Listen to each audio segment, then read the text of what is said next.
Hello, everyone, and welcome back to Pete and Jeremy's DnDTime. This is game 2 this evening, an adventure that I have entitled The Lost Mimes of Phandelver. But before we dive into the adventure, and even before I introduce our lovely players going to be playing this evening, I want to give a quick shout out to a member of our community hanging out in the chat right now, Max Meister. Happy birthday, Max! Max is going to be playing with us in our next game, Game 3. So stay tuned. It's going to be a very exciting, legendary adventure. But we've got an equally exciting, but maybe slightly lower stakes, Fabled adventure to play through today. So, or right now, which I guess is today. And without further ado, I'd like to introduce our 4 beautiful characters. I actually don't know if your characters consider themselves beautiful or not, but our 4 thoroughly entertaining characters that are going to be joining us this evening. First, of course, we have Cloaking Dagger. Cloaking Dagger, how are you doing? Yes. Pardon, what was that, Cloaking Dagger? Fine, I guess. I mean, oh, okay. I couldn't hear you I for a suppose. second. So, Cloaking Dagger, you've been put in a fabled adventure tonight. Is this something you feel like you're up to? Do you think you can manage it? I know you're a story to your hero currently. Just like this. Mm-hmm. Do you think that this is going to be an exciting chance to test your skills and really put your pedal to the metal here, or are you a little worried? Let's hope it's a good opportunity to test my skills. That's what I'm here for. Well, I have the utmost faith in you, and I'm glad you're back with us again this evening, and I'm excited for your Fable boss battle probably next week. So welcome back, Cloaking Dagger. I think this is going to be a fun opportunity for you to really show off just how skilled you are with that dagger. Welcome back. Additionally, we have Azarion, and I'm going to introduce you together. Azarion and Deadly Massacre. Welcome back, you two. Thank you. How have you two been? Have you been adventuring throughout the lands together, exploring all there is to explore, devouring all there is to devour? Pretty much, yeah. I just ate my mom yesterday and she tasted terrible. Oh no, I'm so sorry for your loss, and that she tasted bad. Both of those things together must be very difficult to consider. Yeah, so disappointing.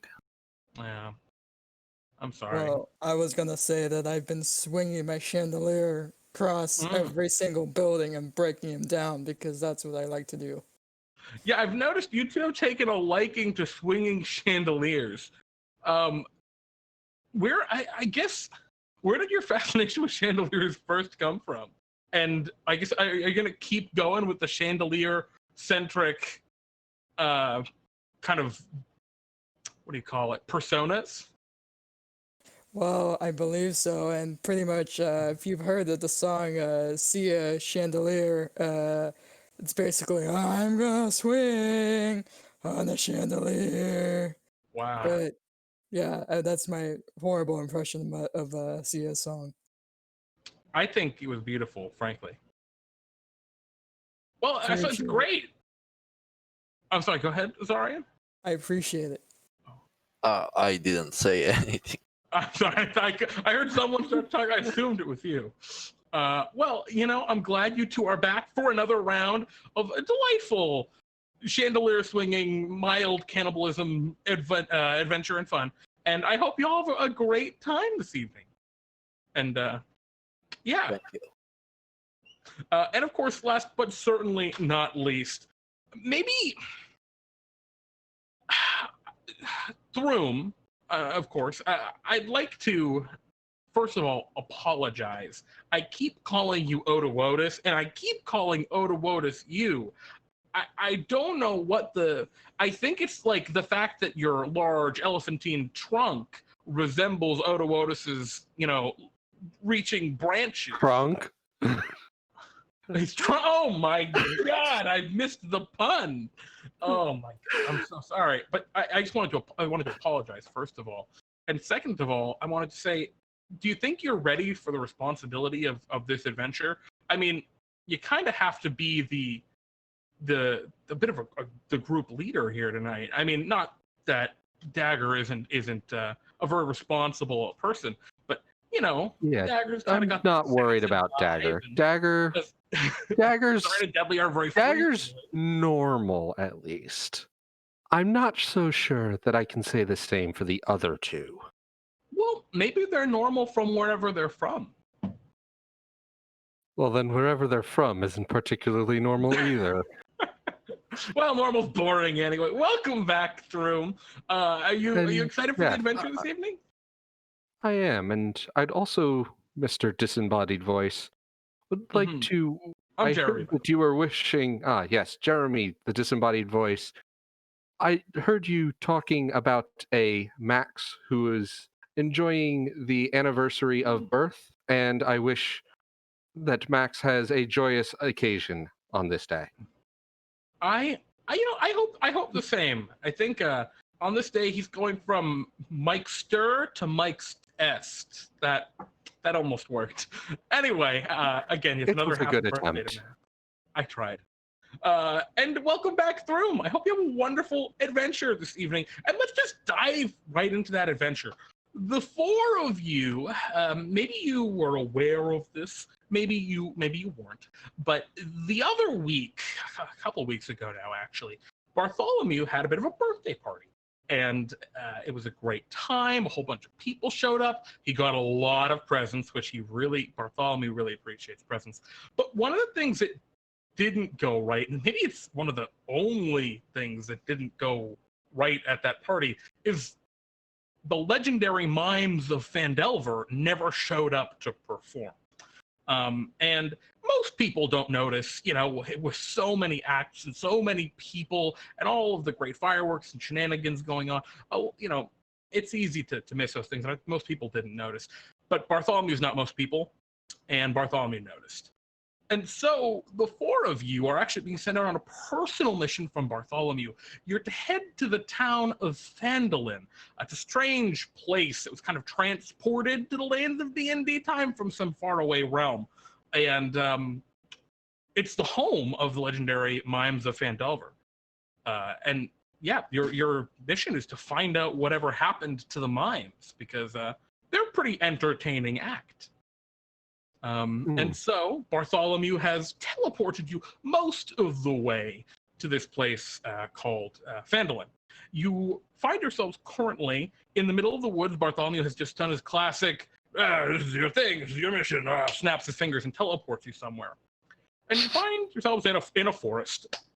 You're pretty much along a road, like a dirt road, and you can see that up ahead of you, like right in front of you, there's a strange elevation difference in the road. It's almost like the land in front of you just kind of had appeared there, and it's slightly higher in elevation than the land you're currently on. So the road here doesn't perfectly match up with the road up ahead of you in the forest. And Bartholomew had told you that's how you can tell you're getting close to Phandalin. It's just a part of another realm that had been teleported. Do we know the name of the realm that it came from, or has that been forgotten to time? I think the realm's forgotten. Yeah. But maybe someone in Phandalin knows. Oh, well. Yeah, you're all just in this I assume we forest? should try to get up onto the higher elevation. I hope it's not too big, No, but it's then only again... It's an easy step up. Yeah, Oh, I was thinking we should, Deadly Massacre is thinking that we should actually walk to that destination. It's a little bit of an elevation change for you, Deadly, because you're a halfling. But, I mean... Well, worst case scenario, I just pick Deadly up in one hand and plop on top. Azarion can also help me. Yeah. I believe he has wings. Yeah, Azarion could easily float you up. Like I said, it's only about a 3-foot difference in elevation, enough that it's like, wow, that's weird. It's like there was a huge earthquake and the earth just went and shifted. But there's no signs of earthquake, right? Trees are all over the place, and yeah, it's just strange. but you clamber up and I guess continue down the road toward Phandalin. As you head through this forest, it's a very fine little temperate forest. Right there are big trees, oaks, ash, and birch, and all sorts of trees and little scrub brush around. Eventually, it comes out into something of a field a little bit, and on the other side of the field, you can see the little rooftops. They look like thatched roof homes. You see smoke rising from chimneys. You hear the sounds of people out and about in the distance. And it seems like you've come upon the town of Phandalin. What do you want to do? I mean, there's probably a little farmhouse in this like field area, and maybe they're growing some crops out here, something along those lines. Probably going to the town. I mean, are they aware we're coming? Bartholomew. No, Bartholomew didn't. Bartholomew seemed to be having some trouble, like getting in touch with these people. Something about the otherworldly nature of where this town was teleported from. Are there any guards patrol? I mean, you don't see any guards at a glance. Yeah, I mean, you see there's probably like a human, maybe in his early teens, out in the field, like planting some crops. Yeah, just a little farmhand dude, just hanging out and planting crops. That's the only person you can like directly see, but you can see the buildings in the distance and hear the sounds of maybe like a market or something going on. Head in. Be cautious. Sure. Yeah. You want to lead the way? I'd like to keep an eye out for any potential goblin ambushes. Mm-hmm. Oh no. I'll go second. It's someone. Okay. You want to go second? Okay. Yes, I shall lead. I can also be stealthy as well. So if you Okay. want I me am to an go with elephant. you- I'm not particularly good at hiding. Although apparently I can hide in trees decently well. Yeah, I mean, I think where you're at right now, there don't seem to be any signs of, of goblins like you had been concerned about, Throom. Not at least along this part of the road, so close to the town. I mean, you start sneaking up a little bit, and you don't have to be super stealthy. There's not a lot of people along this roadway that approaches the town. And after a few ways walking up, you kind of come to like a big not a farmhouse, but it's like a shed next to one of the big houses, and you can hear the sound of chopping wood from behind it, as it seems you've approached a wood, or you've approached from the rear of a woodcutter's house. Beyond, you can see that there are dirt roads and people just milling about, living their lives. No one seems to have noticed you currently, but there is a woodcutter outside, an elven man, and he's just kind of sweating a little bit, wiping his brow and chopping some wood.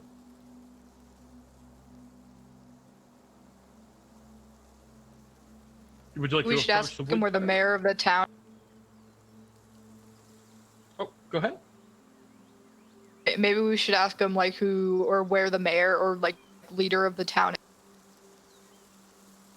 Yeah, I'd say let's do that unless there's any objection.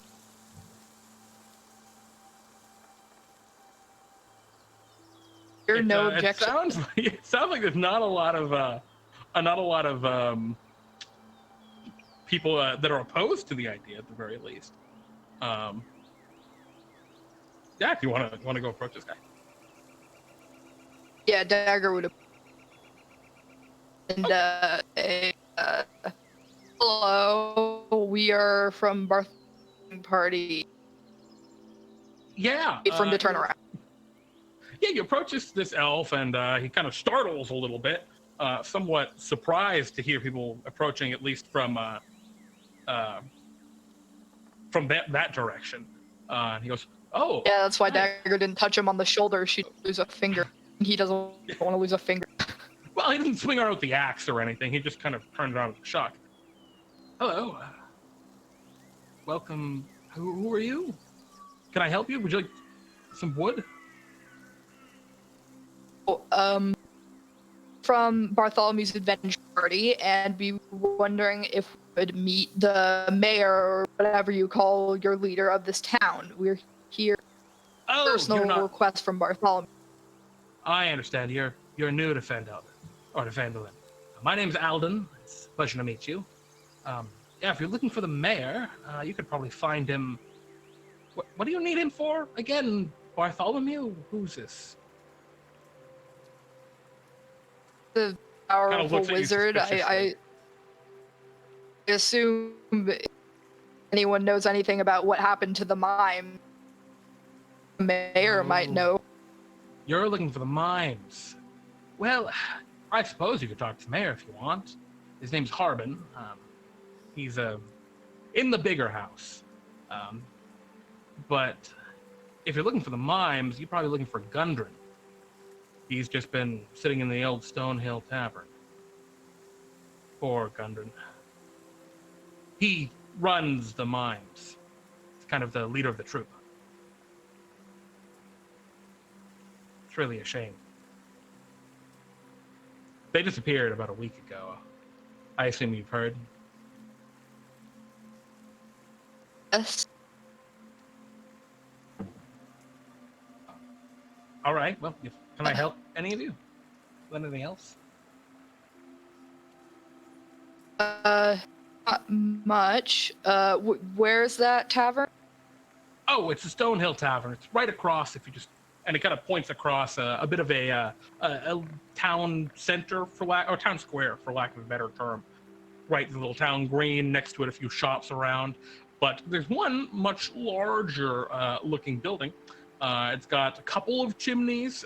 It's got a nice like tiled roof, and it seems of much sturdier construction.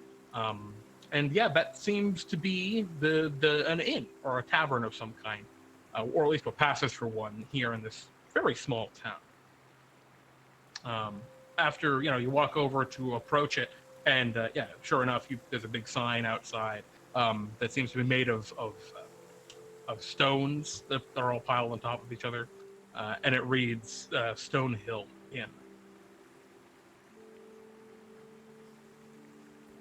Okay, let's go. What are we waiting for? Although I could take one piece of wood. Sure. What kind of wood do you want? We have ash, we have oak, and how big size? What are you using it for? I want to make a sword. A wooden sword. I'd recommend ash. It's pretty strong. Okay, I'll take that. Yeah, I can cut you a piece. And he kind of takes his axe and he cuts a little piece off of a. I mean, I don't know how woodworking really works. So he gets you a long like stick of wood. He says, "All right, just be careful with ash. Once you start to cut it, the blade just kind of keeps going. You take off a nice long slash at once." And yeah, he gives you a chunk of ash wood. It's like a quarterstaff basically, made out of ash wood. He says, "All right, that'll be how much is a quarterstaff? That'll be 3 silver, please." Here you go. Do you pay him the silver?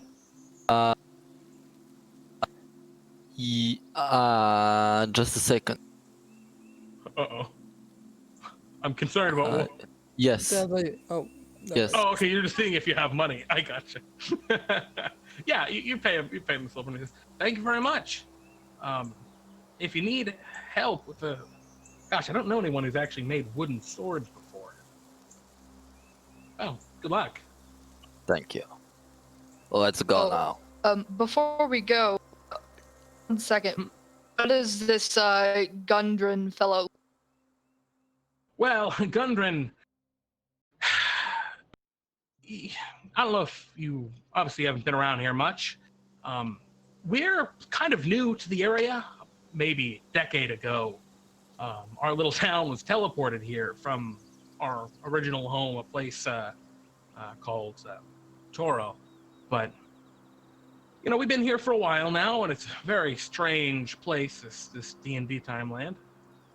But we've managed to adapt. Gundren was one of the quickest to adapt. Changed his name to the whole 9 yards. Established the Mimes. It's been actually pretty incredible. They're a renowned kind of not adventuring troupe, but performing troupe, as I'm sure you're aware. But yeah, Gundren. What were you asking? How is he? I mean, he's absolutely devastated. Well, what does he look like? Oh, he's a dwarf. He's the only dwarf in town. He's got a big, scraggy black beard. It's kind of hard to miss. I think we have all the information. We are wasting our time. Let's go. I'm sorry.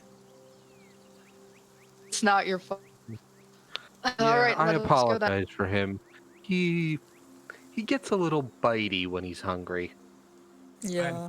I believe he's hungry for something. I don't know if you have like any dead humans or something like that. Oh gods. He kind of look. Is that why you needed the wooden sword? Yeah. Oh. Oh, he kind of drops the silver on the ground. I don't want any part of that. I'm sorry. I think you should all leave.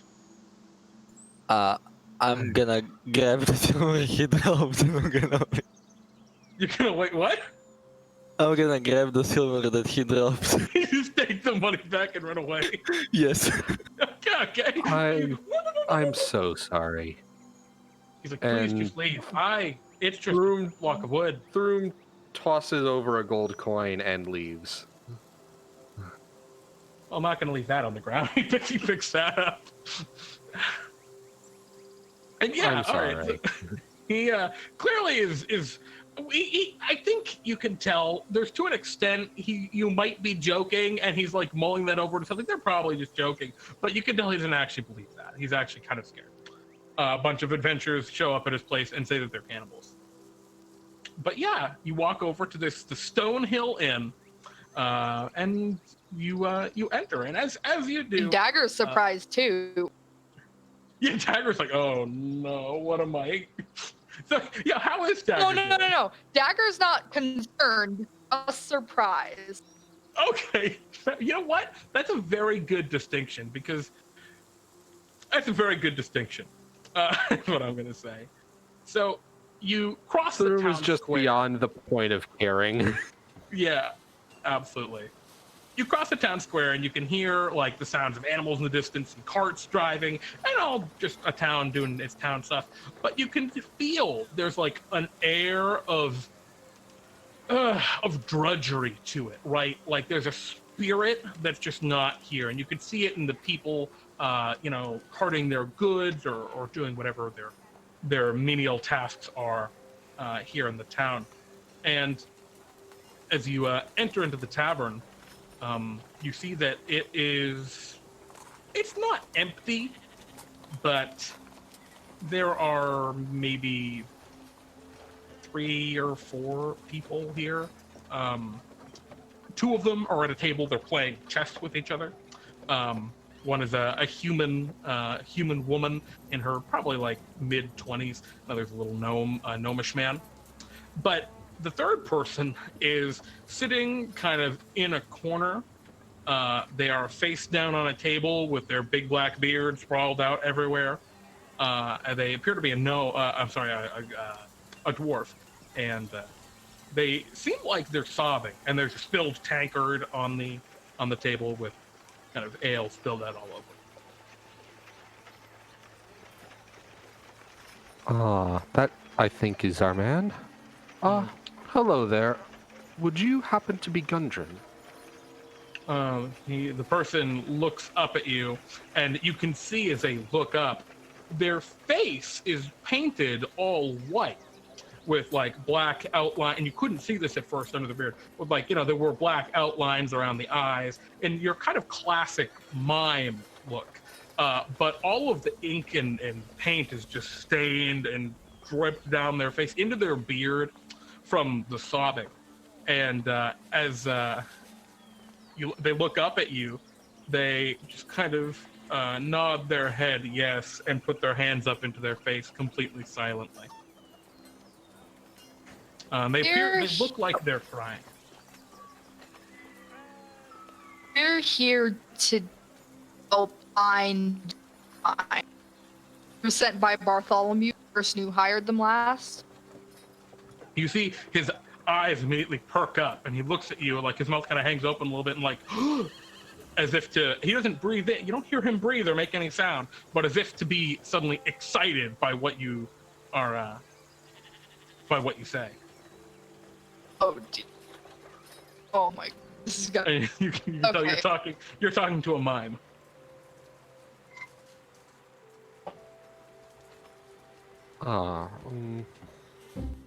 Would you happen to know if they were lost en route or if they never made it on their way? Or anything that might help us find the mimes? He nods at you excitedly.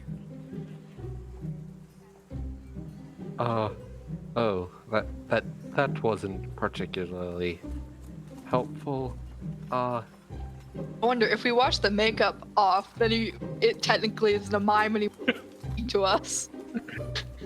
What are you gonna just take a bucket of water and just throw it at him? Yeah, but that'd also be rude, so that's why I'm pondering it, if I should do that. I mean, No, I'm not gonna let's do be that. real, you're traveling with a pair of cannibals. Does rudeness really factor in? Deadly Massacre is gonna go ahead and be like, do you know where the mimes are at all? Can you point us in a direction that you could show us? He kind of like scratches his chin like quizzically and then holds up a hand, like a finger, like, I got it. And then he hops up onto the bar stool behind him and points toward the door. And then comically kind of runs over to the door. Oh boy. Now, the door is still open because you left the door open, but you see him like stop at the open door and like look at it and fish into one of his pockets and take out nothing, and then go to lean forward and turn what looks like a key into a non-existent door lock, and then he reaches down and turns a non-existent handle and opens a non-existent door and walks outside. It captured and locked away? Perhaps more just I think he wants us to follow and leave, perhaps? If nothing else, I think we want to make sure that we can see him, because he doesn't seem like the most talkative of people. So as you go over to the door to like follow him, you see he's like standing outside in the middle of the town, and you can see that like a lot of the townsfolk have like stopped, like they're looking at him, not in a like surprised, like, oh, this is a weird guy here, but almost in a like, hey, he's back kind of way. Yeah, he looks at you and he points at you all, and then he points at himself, and then with his fingers he makes like a walking kind of gesture, and then he holds a finger up to his mouth like quietly, and then begins to tiptoe off. I will go into stealth. Okay, you guys will want to quietly follow attempt, him? but then again, giant elephant person, perhaps not the most stealthy of all. Elephant? Yeah, sorry, Odo, oh, God, Throom is a giant elephant person. What race is that? Loxodon. Loxodon from the Guildmaster's Guide to Ravnica. It's a very neat race. Oh. Alright. But yeah, so you two are going stealthy. I'd love stealth checks from, oh, you've already got one, Purple Cat, awesome. Throom, not super good, but we'll take it. I mean, and then, giant elephant person. What more do you expect? It's an 11, it's not terrible. Am I able to do this? Or Oh, yeah. You know what? I'll say that'll give you advantage because you can hide like behind Throom because Throom's so big. Actually, technically, you can hide behind anyone in your party. So you can just be like riding on Azarion's back as Azarion flies around, extra stealthy. Halfling backpack. yes, I like that. I'm gonna. Can you let me fly on your back? Glide. Deadly Massacre vibes. Excellent. So Azarion, you take to the air with your little halfling backpack. So you can have advantage on your stealth roll. Deadly.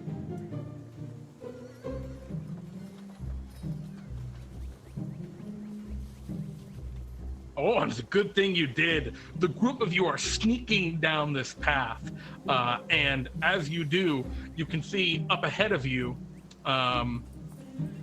the dwarf, Gundren Funseeker, stops abruptly, and he kind of looks around surprisingly, and he runs to like one side of the road, but he hits an invisible wall, and he rubs his forehead, and he turns and runs to the other side of the road and jumps into a bush. His last name's Funseeker? Yeah, Gundren Funseeker. Okay. Follow him, I suppose. You all just also jump into the bush. Well, I mean, wait, does the bush look thorny? No, I don't think so. I don't think it's brambles. I think it's just like a big bush. It probably would not be comfortable to like be in for an extended period of time, but you could probably hide. Throom will probably go behind the bush so as not to squish the dwarf or any of the party. Okay. Wait, did he jump into the bush or did he go through the bush? I thought he kept going. He's hiding in the bush. Oh, well then I'll hide in a separate bush then. Okay. So I'm not gonna hide in the same bush. Yeah. Okay, I didn't realize. These are your existing stealth rolls. So like you succeeded on this as a group because you all around you rolled quite well. Even your worst Throom rolled pretty okay. So I'm just for the comic relief of where are you all? So Cloaking, you're just in a different bush, poking your head out, watching what's happening. Yeah. Throom is quite obviously up a tree. Up a tree, you've scampered up a tree, and you're just up in the branches, and the branches are like what? Really, aren't you what? Yeah, it's an elephant in a tree, and the branches are really like warped downward and creaking. And Azarion, I assume you're up in the air, just flying high enough they can't see you. No, I actually go down in the bush where the dwarf is hidden with the massacre kind of a little bit above the bush on my back.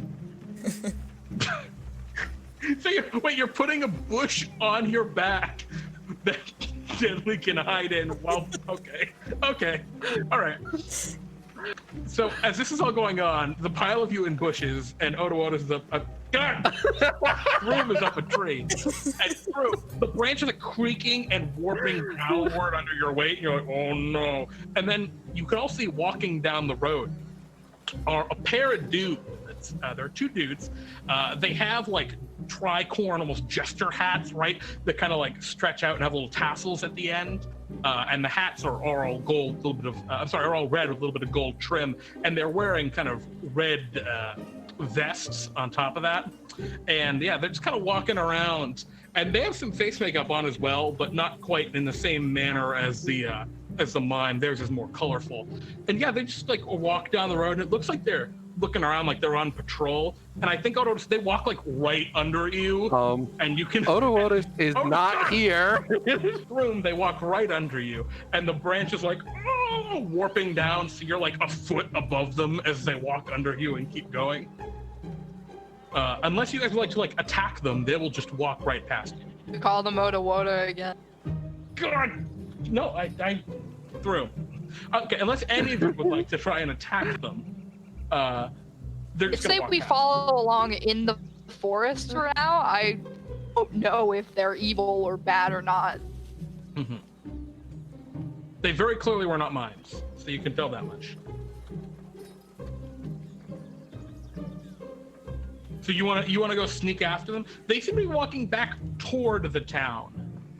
Oh, maybe not. Oh. Why would we have to hide from bulls? Is this mime guy in trouble? The mime looks at you and like shakes his head like,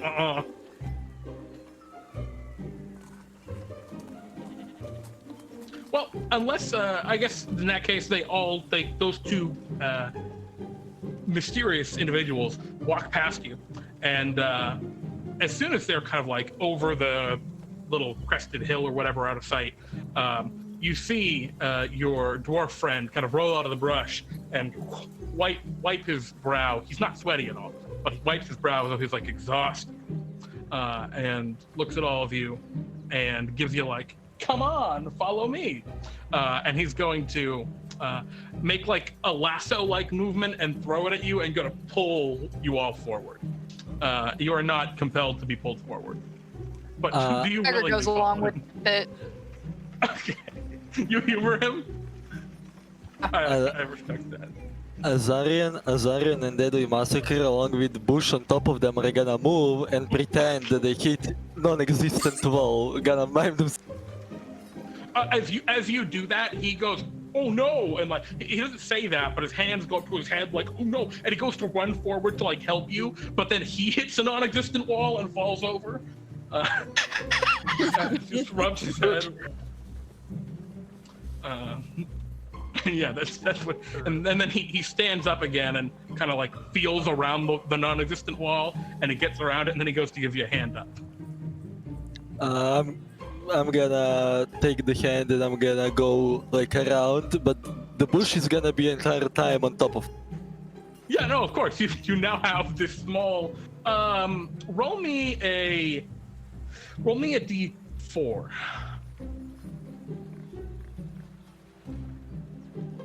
A 1. All right. It is a blueberry bush that you have on your back that Deadly Massacre is hiding in.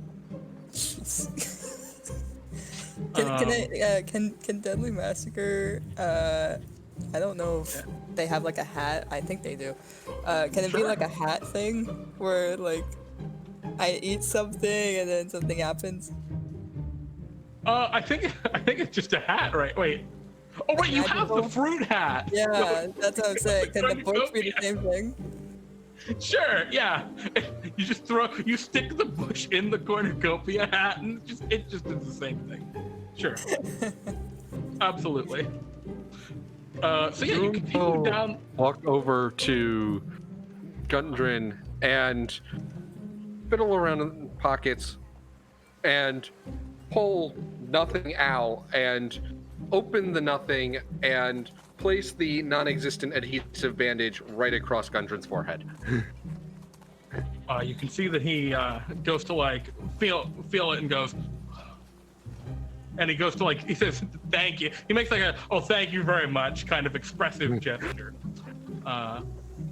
and he looks at the rest of you, and you can see his face like crunches up and as if to say, all right, it's time to get serious, and then he gestures for you to follow him some more.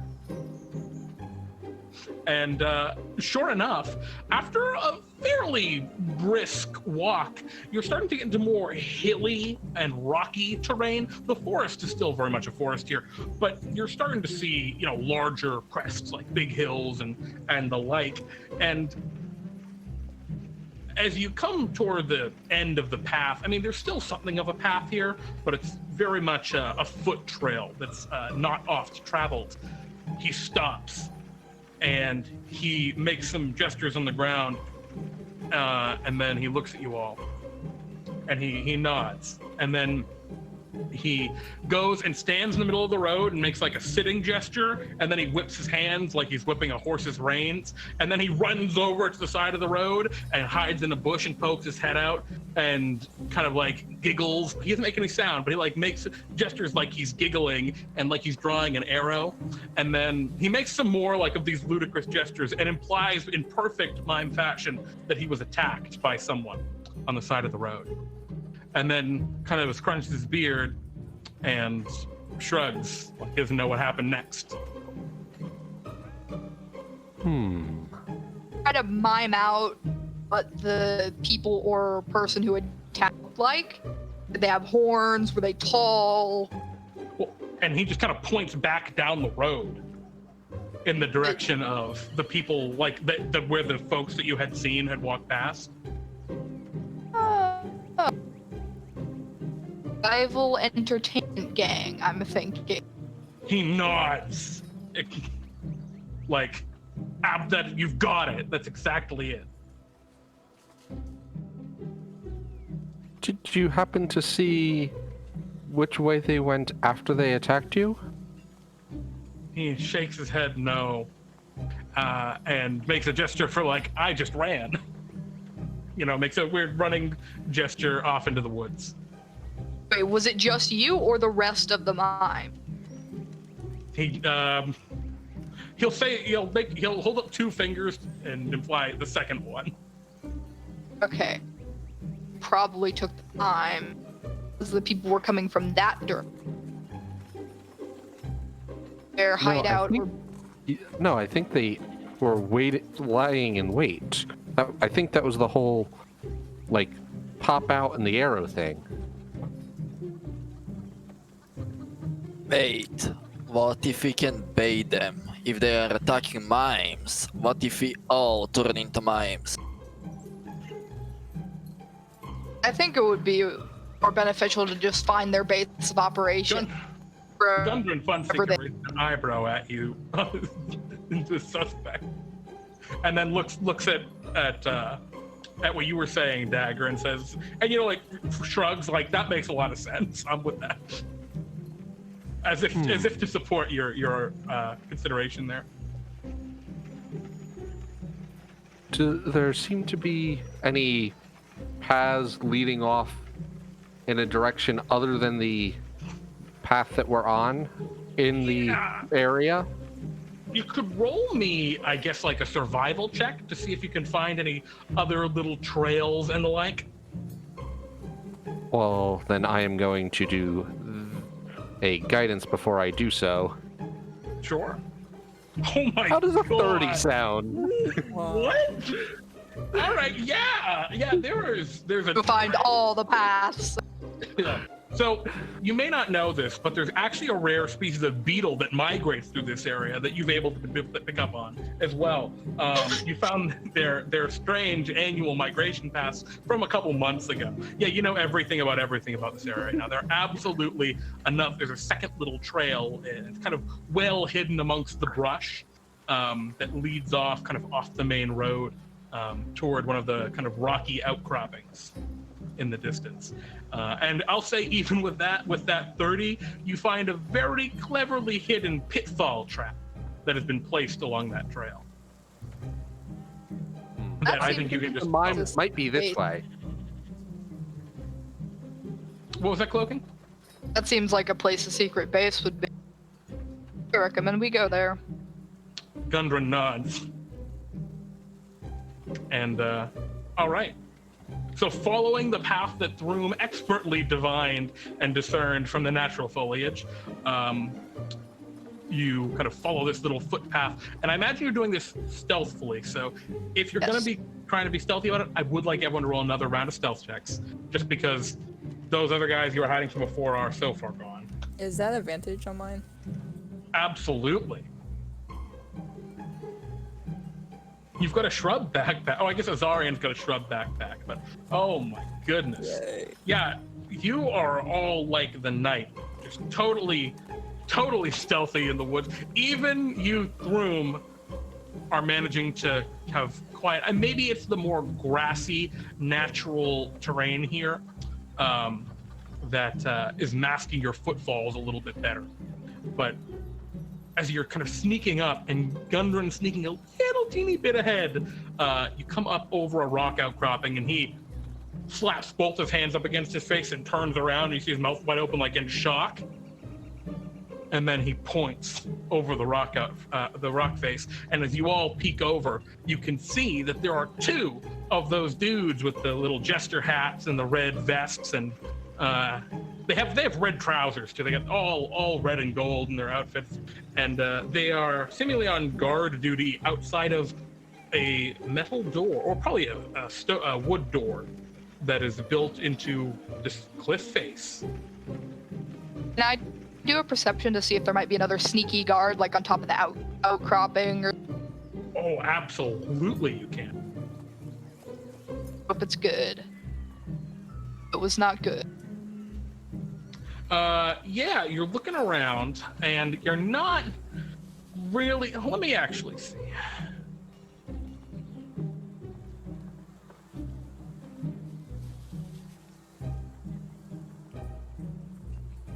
Oh, yeah.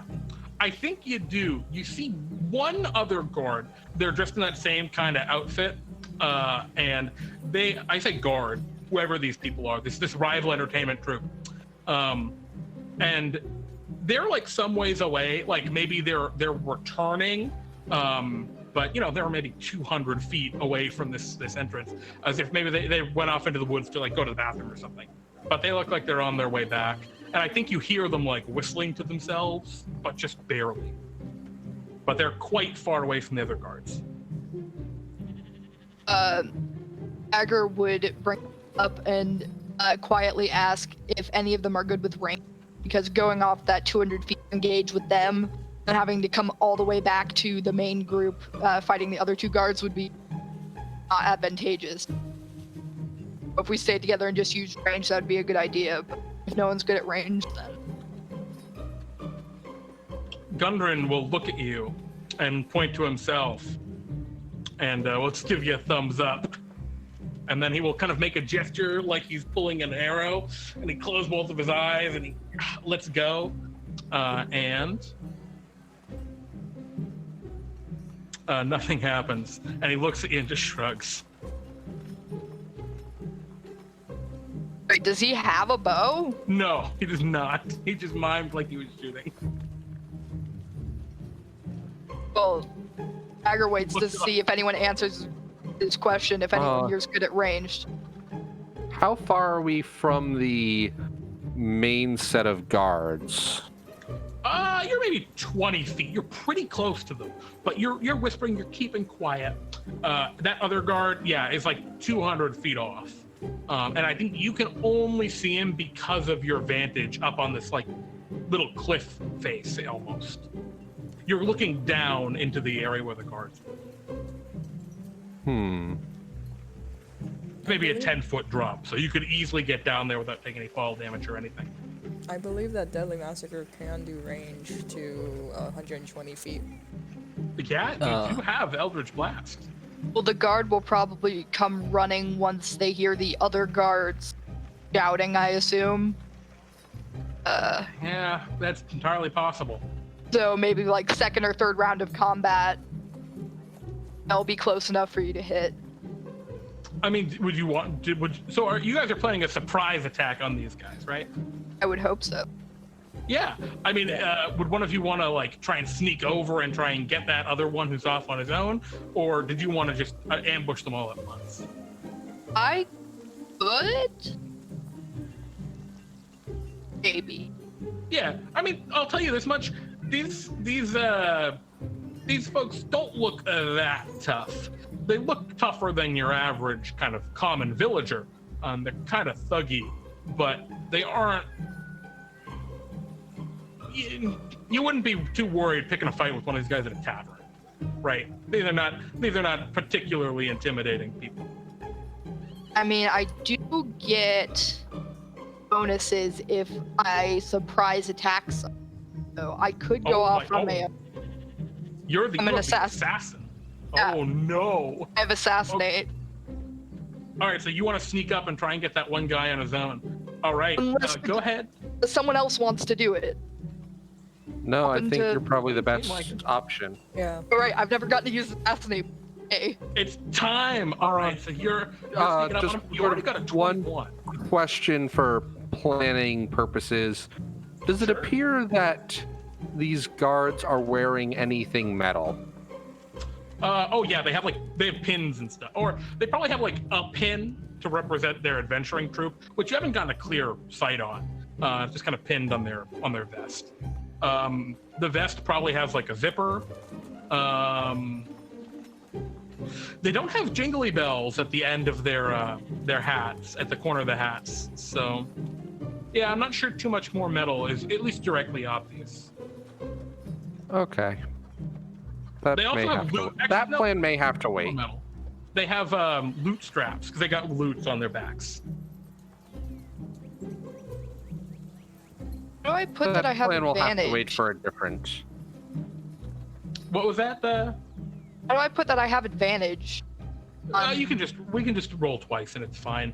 Okay. You can set it up so that there's a toggle on it, but it's kind of a pain to do off the cuff. I'll Okay. actually just set it up for you super quick, and then we can figure that out on your main sheet another time. Oh, it should It already just happen. happened. Oh, cool. So there we go. We just hit the advantage option up at the top of your character sheet, and now it'll roll advantage. Okay. I've already set it there. I mean, I okay, get so a crit anyways, but I might as well roll so I can press for the damage. just 1 second before we roll for that. So Okay. you're doing that. Does anyone else want to do something at the same time that Deadly's attacking that guy? I'm sorry. Yeah, I'm- Cloaking Dagger attacking that guy. How far apart are they? The two guards. The two guards. They're chatting idly. Okay. Yeah, I'm going to cast a spell at the same time. Okay. Azarion, Deadly, would either of you like to do anything? Yeah, Azarion is actually also gonna cast this. So is Deadly. All right. Oh, cool. So you guys are gonna. Oh, this is great because you're like 10 feet up on this rock ledge. You're gonna flip over the side and cast these spells. These guys where they can't really retort because you're up on this side of this ledge, and at the same time, Cloaking Dagger, you're gonna go after this other dude. So that all happened. All at once, Cloaking Dagger. I don't know if you fall out of a tree on this dude. You come out of a bush. What is this assassination? Oh, fall out of a tree, definitely. Or jump out of a This is tree. like- You've just been waiting, and as he walks underneath you, you just come down and go ahead and make your attack. And is it Alright, surprise? I get Absolutely. I get an auto crit. Yep. So go ahead and roll me. It's a scimitar, so it would be normally a d6. And how much is your sneak attack? Plus 6. 2d6 normally? Yeah. So in that case, you'd be rolling 4d6 for the sneak attack and 2d6 for the scimitar. So roll me 6d6 and plus your dexterity modifier as you come down on this 6 dude. plus 5. Yeah, like death. Oh my god. I think, how much health does he have? He does not have that much health. You come down and what do you kill this guy, or is this like a non-lethal, you KOing him? Did an assassin do non-lethal? I don't know. Okay, fair enough. So he dies in a very, very quiet, instantaneous moment. His red vest is seemingly unstained, but we all know better. He slumps to the ground in the middle of the forest, and the three of you pop up over the edge. What spells are you casting? That. Oh my god. Okay. We're loving this 26 damage thing. Okay. Well, about how close did I let the guard get to the other And guards before I if killed them? possible, this matters. tidal wave is also going to smash the door in. Well, just... Okay, and actually I want to get Deadly first, and then I'm going to go back to you, Cloaking Dagger. Hold on. I'm also doing that, and then I'm doing. The Eldritch Blast. Yeah, I don't know why it's rolling that. Oops. Weird that it's set to roll, Belgard? huh. Yeah, that's really weird. All right, I fixed it now. You should be able to roll it normally. Go ahead and click the thing again, Deadly. There we go. All right, Deadly, roll a second time. You have an advantage because they do not see you currently. And we'll use the higher of the two. Oh, Deadly, unfortunately, you barely miss him, actually, with the Eldritch Blast. Can I get them to make some deck saves, please? In a second, I actually had a question. So, Cloaking Dagger, what was your thought about the other guy? How far away? Yeah, like how close did I let him get to You the other tell guards me. before Well, I mean, let's see. He was 200 feet away. I probably had to move up to him. Oh, it's your choice. You can just tell me how far he was, and it's okay. I'm okay with that. Like, you have a 21 stealth. You're really fast because you're a tabaxi. There's no way he saw you coming. I mean, He was so probably like, I don't know, 60 away or something like that. sure. Yeah, that's fine.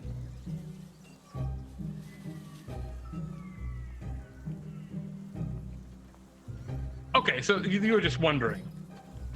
Yeah. Okay, I- all right, I'll roll those dexterity saves for those two other guards at the door. Oh my god. All right, so 3 and a 5. So yeah.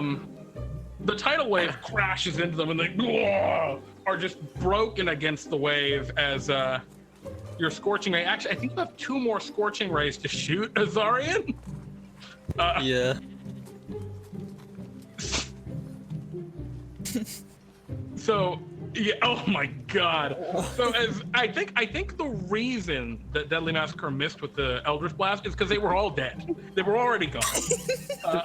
So as you're walking, if you walk out of the forest, I imagine just wiping the scimitar off or something on a leaf or a cloth or something.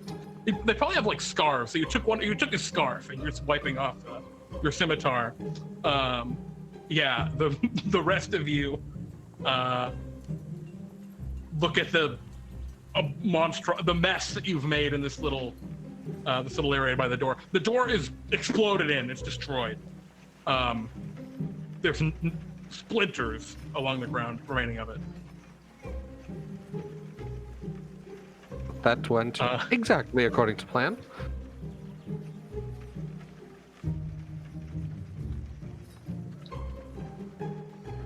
All right. So Gundren looks at all the carnage and puts a hand to his heart and a hand up to his head, and he faints.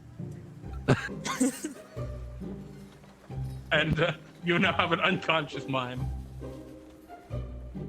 But beyond, I'd like to shake the mime to check for actual unconsciousness or whether this is just really good mummery. as you shake him, one of his eyes open and he winks at you, and then goes back to slumping. But beyond the doorway, into this apparent little crevasse area, you can see there's something of a cave in the distance.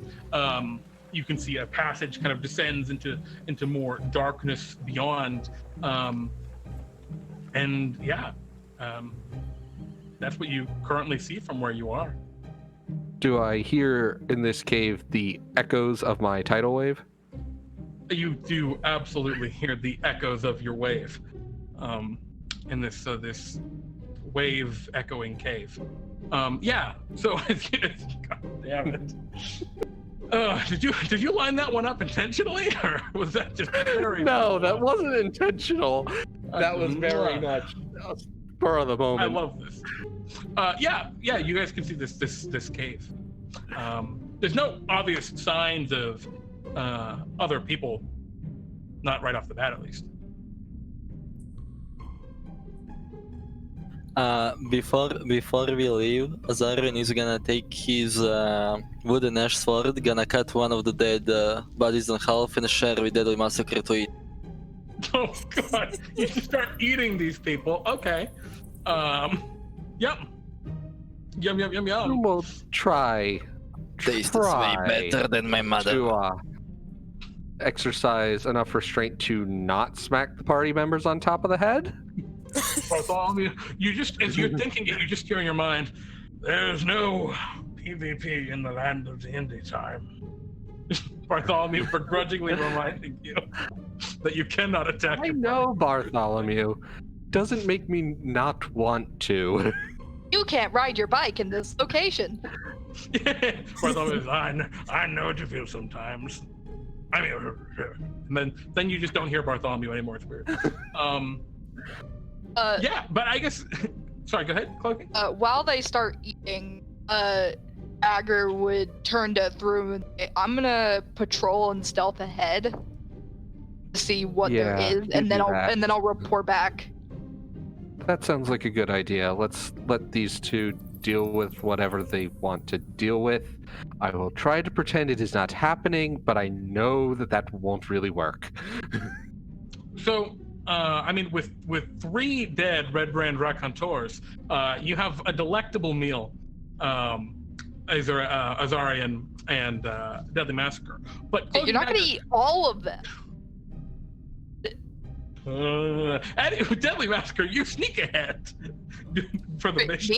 me? Not me. Oh, I'm sorry. Cloaking Dagger, you sneak ahead. My brain is just a melting pot of names. I'd love you to roll me a stealth check and a perception check. And Throom, if there's anything in particular you want to like be doing out here, like investigating the guards, going through their stuff, or what have you, you can also do that. Yeah, I'd like to It looks like go Gundren's through very much their pockets and look for loose change and potentially keys. Okay. So you find, yeah, I mean, there's keys to the door you obliterated. So you find those. Additionally, yeah, I mean, you probably find a second set of keys. So there's more than one key on this big brass key ring they had. You find, excuse me, you find a very waterlogged pamphlet that reads, Red Brand Raconteurs, the greatest storytelling troupe in all of the realms.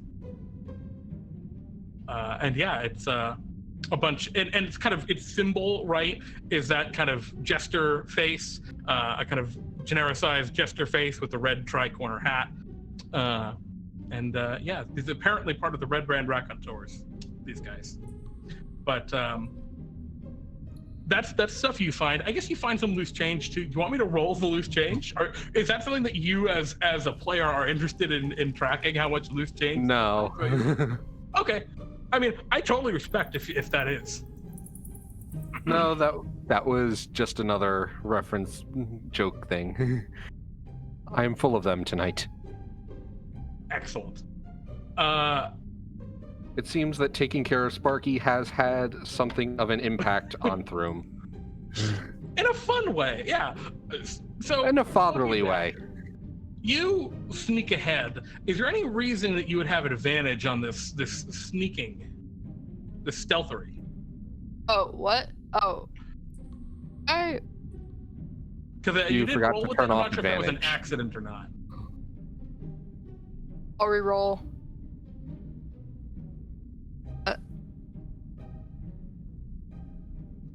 Okay. Oh my, well, looks like it's even better that you rerolled. I was just going to take your 14 to 15, which are, fine rolls anyway, but the 15 and 23 are really fine rolls. You sneak ahead. And so that was your stealth and your perception.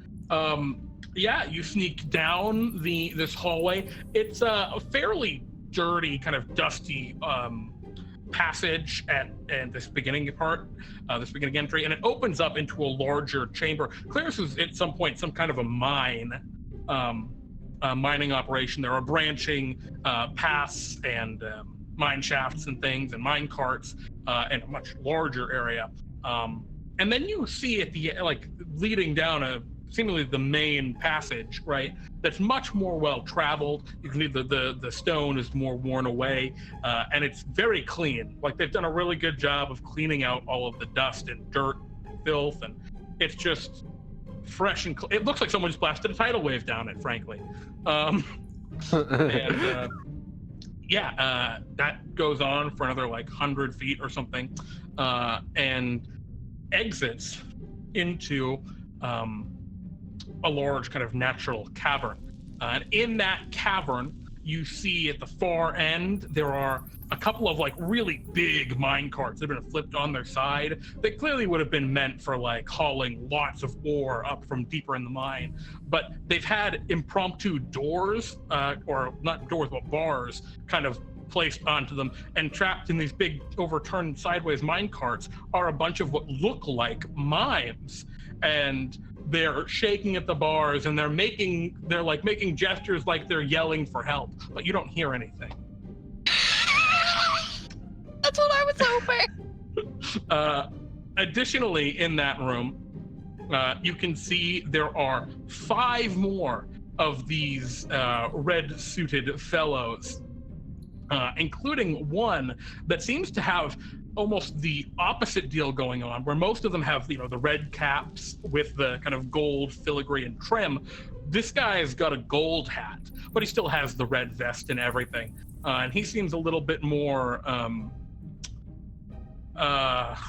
important, for lack of a better term, than the others, right? He's got a little bit more oomph, seems a little bit more full of himself. And he's just kind of talking to the other guards, to the other dudes here, and saying things like, so when can we just get rid of them anyway? How long before people stop looking? And stuff like that. And the other guards are like, oh, I don't know. The people in town are still pretty bummed out. He says, but why are they bummed out? They should be happy. The Red Brand Raconteurs are here to fill their lives with spirit and happiness. And the other guards kind of look at each other. Yeah, but they really liked the mimes. Oh, well, they don't have mimes anymore. All right, we took the mimes. And they just kind of get into a bit of an argument.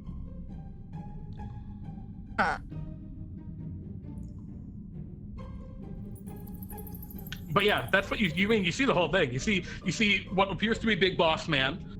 You see his 4 other raconteurs with him.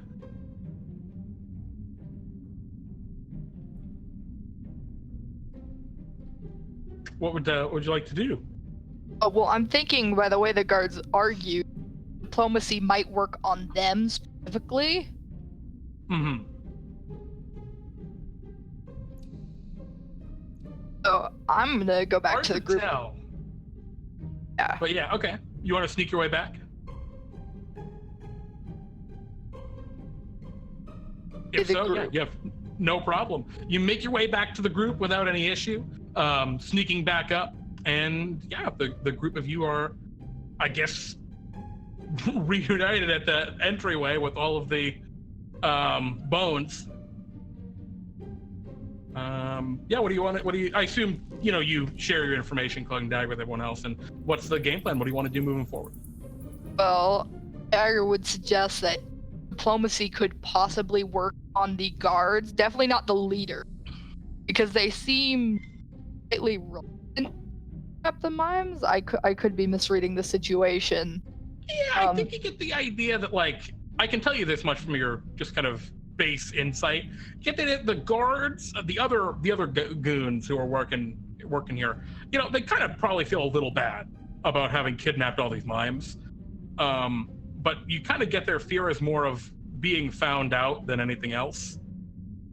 They're anxious someone's going to come looking for the mimes. Exactly what you're doing, actually. And that they're going to get caught. We could tell them that we'll convince whatever the authority is in town that tell them to go easy on them if they don't put up a fight. That's a strategy. Because, we're probably going to succeed. We're probably going to lose their jobs anyways. So if they're saying if they fight us just to try to keep their jobs, then that's not going to.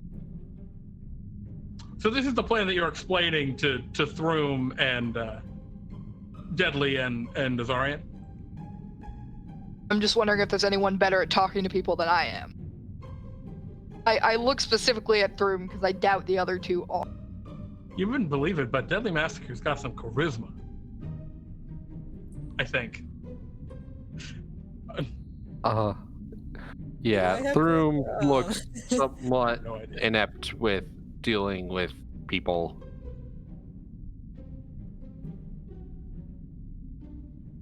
Yeah, Throom, Deadly Massacre believes in you.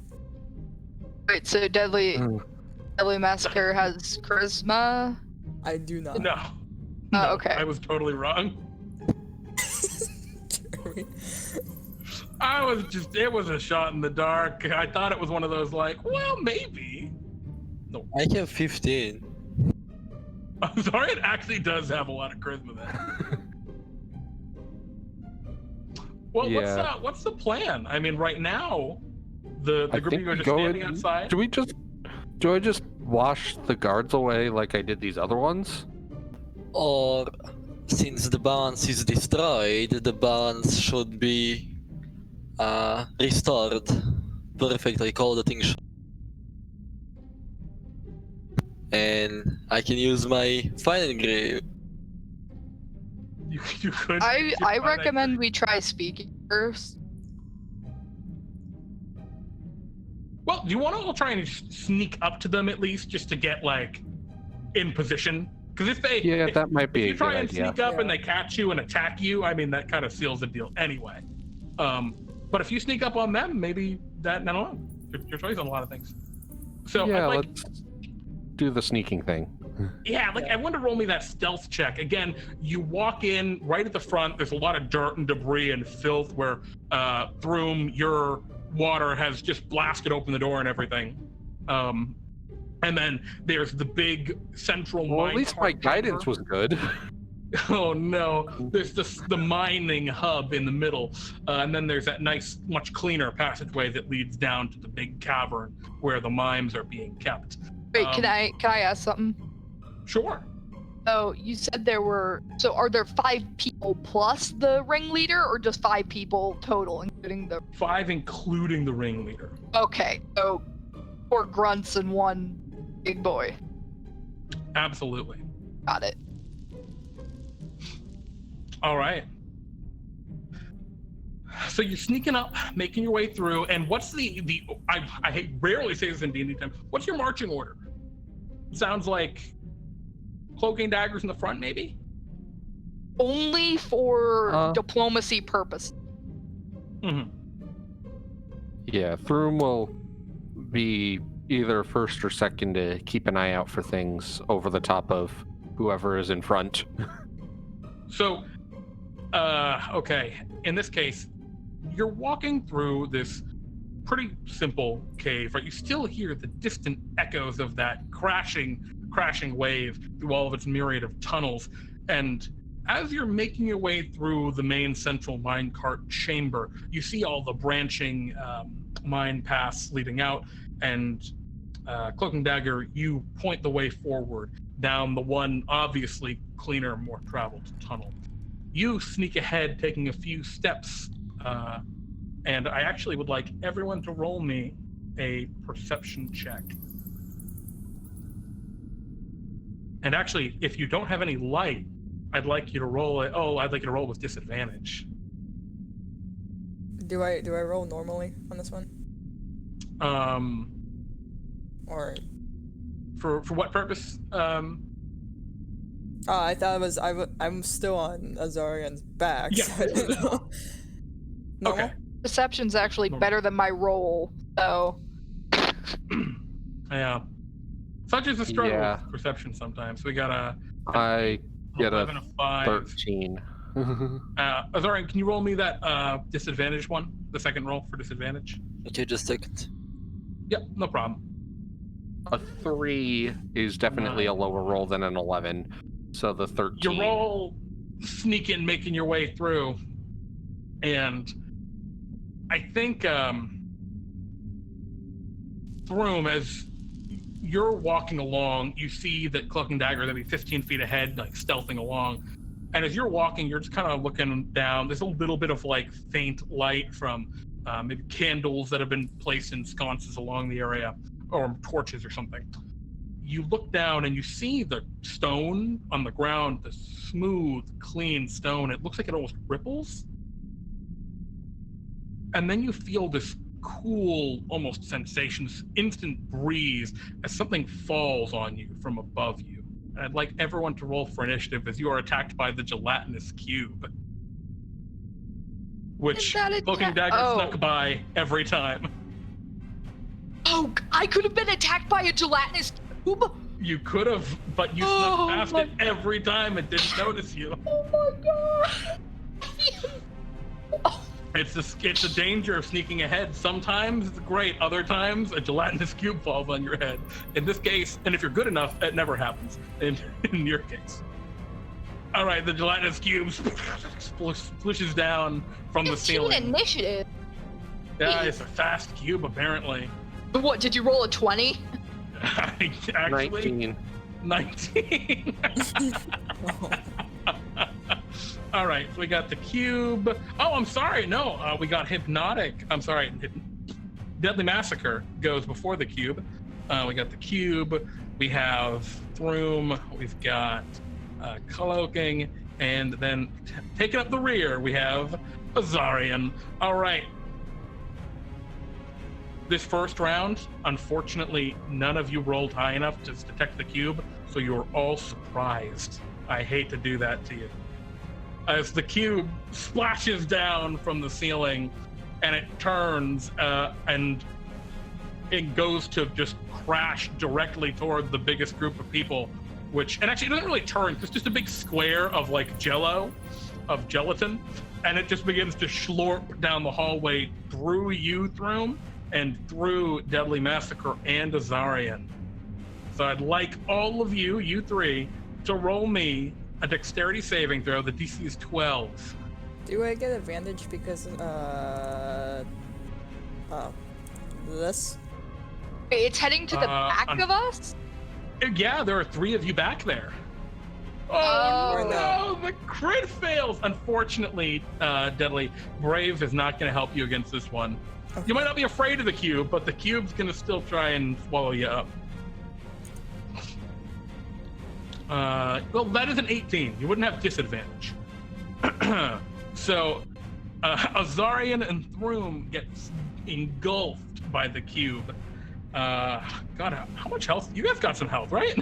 Oh boy. You're each gonna take, okay, he rolled terribly. 9 points of acid damage to Azarion and toward Throom, as you two are schlorped back into the big open mine chamber and are stuck within the cube.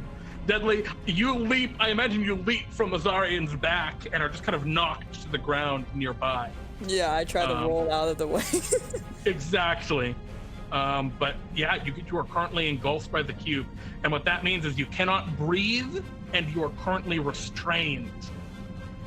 Oh boy. And on your turn, you can take an action to try and escape, or you could just do whatever you normally do on your turn. All right.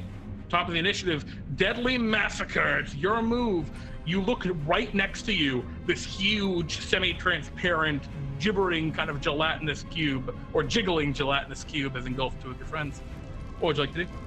Am I able to use an Eldritch Blast and actually blow it like 10 feet away, or is that gonna blow both of them away? I mean, you will move your allies too, because they're in the cube, they'll blow. But yeah, you can push it away from me with that. That's actually a really awesome use of that spell. Okay. Eldritch Blast move speed? Yeah, because I have the. I have the. Or. Right, I forget. Is Deadly Massacre? How does Deadly is Deadly Massacre? He or she? Oh man. That's a difficult question. Yeah, it's all good. It's all good. We won't even worry about it. I believe it's a she. Okay. I was not sure. All right, so Deadly Massacre, go ahead and roll me those Eldritch Blasts as she blasts them. All right. It would be a disadvantage actually, because you're within 5 feet of the creature, but the 11 hits. So go ahead and do that damage, and I will mark it on Lecubo. Oh wow, a nice hit. The cube gets blasted backwards. And you know what? Because you two are currently in the cube, I'm gonna let both Throom and Azarion roll a strength save right now, because the cube was just moved, and I think that's fair. All right, Azarion, you, as the cube goes and gets blasted backwards, you come out of it and just kind of topple onto the rest of the area. But Throom, you are still caught within it, as it is the big squishy. All right, we're at the next in the initiative, which is unfortunately the cube. Oh no. All right, Throom, at the start of the cube's turn, you suffer 21 points of acid damage. Oh no, are you still okay? Yeah, I'm fine. You shrug off death, you're fine. Yeah. And then the cube will slurp back over to you, Deadly Massacre, and will attempt to run you over. I need you to roll me a dexterity saving throw. and it just but you dive out of the way with a flip and dodge the cube. It menaces you in its big gelatinous cubey form with an elephant floating inside it. There's like a pickaxe, some dirt, like a bone, an elephant who's just all flustered. All right, that's the end of the cube. Throom, it's your move. Yeah, I'm going to try to get out of the cube. All right, that would be a strength check. I realize it's actually not a save, but that's okay. Excuse me. Just a straight strength. Oh, and you have disadvantage because you're restrained. Oh no. Cube is mean. Haha. That being said, Throom is a strong lad, or elephant. Elephant. You bust out without any difficulty. And what would you like to do? That was your action. You rip your way out of the side of the cube.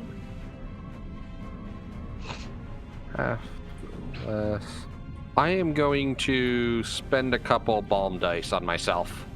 just immediately. Oh, it burns. Oh, the acid burns. Yeah. Excellent. I love it. In that case, Cloaking Dagger. What would you like to do? First, I have a question. Uh-huh.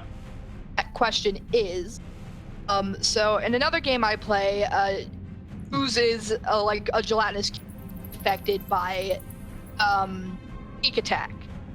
Is that the same for D&D? No, not the same in 5th edition D&D. 5th edition D&D, you perfect. can sneak attack this just like anything else. Oh, that's perfect. That's better than I was expecting. Yeah. Okay. 5e is a lot more of a simplified version of other games like 3.5 or Pathfinder. It doesn't have as much of that rules minutia. But go ahead, and if you'd like to make your attack or anything else, you're currently about 10 feet away from it. 10 feet away. So out of its range. Yeah. That's out of its so range. I'll move up. One Okay. hit from the I'm dead. He's a scary cube. Move up. Mhm. Heck, if I roll a 2, I'll probably hit it. Yep, and in fact, you critically hit it. Man, rolling those critical sneak attack dice is just your thing now, huh? Yeah, so would that be 66 again? Yeah, 66 again, Yeah. I think, right? Yeah, because it's a scimitar, the D6. Yeah, just a whoa-wee. That very consistent damage. All right, so that cube is hearting your scimitar with one slash, shing, cuts through it like Jello, actually, kind of, with a slight hissing sound. Yeah, that's one hit. Anything else you'd like to do? I know you have a secondary attack with scimitar. And Throom, you were saying something? I'm just trying to think and plan. This thing has metal bits inside of it, correct? Oh, definitely. Absolutely. 225 will certainly hit. Cube has a very low armor class. Maybe the lowest. Alright, so... I And think would I get sneak gunman- attack? Are there 5 all with it? You can only get sneak attack once per turn. Oh, right. So this is a regular old scimitar hit. Yeah, I think unconscious Gundren outside is harder to hit than this cube. Yeah, you slash for the second time, and I imagine you like take a nice chunk out of it with your 2 slashes of scimitar, and the chunk just kind of or slurps out and flops on the ground. Yeah. All right. Anything else you'd like to do, Purple? I'm sorry, Cloaking Dagger. Well, I would like to retreat, but I don't think I have another action to... You'd take an attack of opportunity. Wait, could I You- disengage... Or wait. Something Yeah. action. What can I do? Well, unfortunately, you used your bonus action to attack with the Scimitar of Speed. Don't I get a Kinda bonus action for the Scimitar of Speed? It says I can attack with it on a bonus action on each of my turns, so I assume that was Yeah. a separate bonus action? You can, in 5e, you can only ever use one bonus action in a round. If you want, I can take that 6 damage off, and you can use your bonus action to disengage if you'd like. I'm fine with that. Doesn't matter. How far back does disengage put me? But disengage, all it means is you do not provoke opportunity attacks. So you can run as far as your movement lets you. In your case, I mean, that could be all like with how fast the tabaxi can be. That could be all the way to the boss man if you wanted, or it could just be 20 or 30 feet down the hallway. I'd say take that 6 damage off. I'm gonna disengage. I'm gonna move like 15 feet back, assuming it's gonna stay by the group of 3 people. Yeah. Next turn, I'll just run back in and hit it again. Sounds good. All right, Azarion, what would you like to do? The menacing, the gelatinous cube menaces over you with all of its cubey terror. I would like to use my Scorching Ray yet again. Oh, all right. Do you want to move away from it? Because right now you are in melee with the cube. So you would have disadvantage in your Scorching Ray attacks. Now, the cube has really low armor class, so it might not matter. But I did want to just let you know, you would have disadvantage. Okay, moving away would be, however, a bonus action. It would be your movement, and it would provoke an attack of opportunity from the cube. Is the problem. I'm just gonna use it anyway. Yeah, I mean, probably a good call. The cube is a very low armor class. Unfortunately, you have to roll with the disadvantage because. Yeah, sorry, mate. Yeah. So not the crit, unfortunately, unless you get the classic double crit. Let's see. 3 times. Yeah, it's 3 attacks. Okay. So one of them will unfortunately miss because of the crit fail, but the first 2 will hit. So it's going to be 9 damage and 6 damage. I'm just using the damage from that first roll. But total of 15 damage that round. Still pretty damn good. As the cube gets just absolutely blasted away by your bolts of fire, it is quivering and clearly quite damaged. It's starting to really shrink down in size. Is there anything else that you would like to do?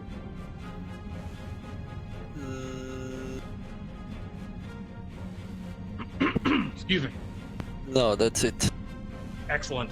All right, we are back at the top of the edition with Deadly Massacre. What would you like to do? How far away am I from the cube? You're still right next to him. Yeah. I'm gonna hit with the chandelier and then I'm gonna move away. All right, you swing your chandelier, and is this your icy chandelier? Oh, it yeah, is. that's why it's the chandelier. Excellent. Go ahead and roll that damage. You nail it. You smacks his cube. It kind of freezes up a little bit, and little chunks of it break off from the icy impact of your incredibly dangerous chandelier. Alrighty, and then you were going to move back as well. Yeah. Now that would provoke an attack of opportunity.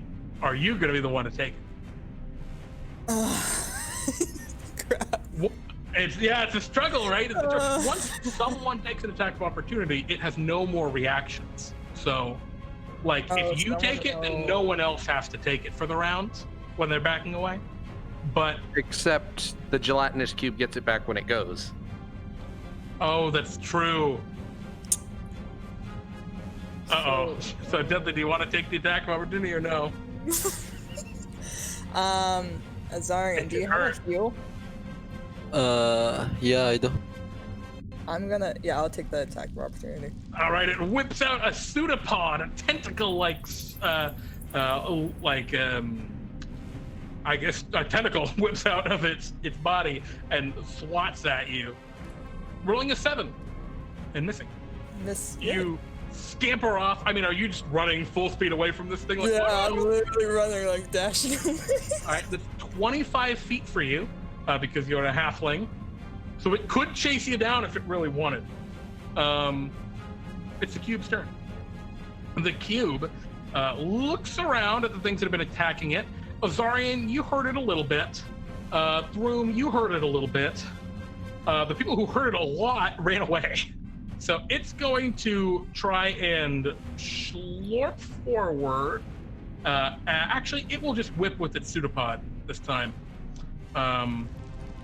Oh no, why would it? No, it's going to slurp forward at you, Azarion. It's going to try and eat you up.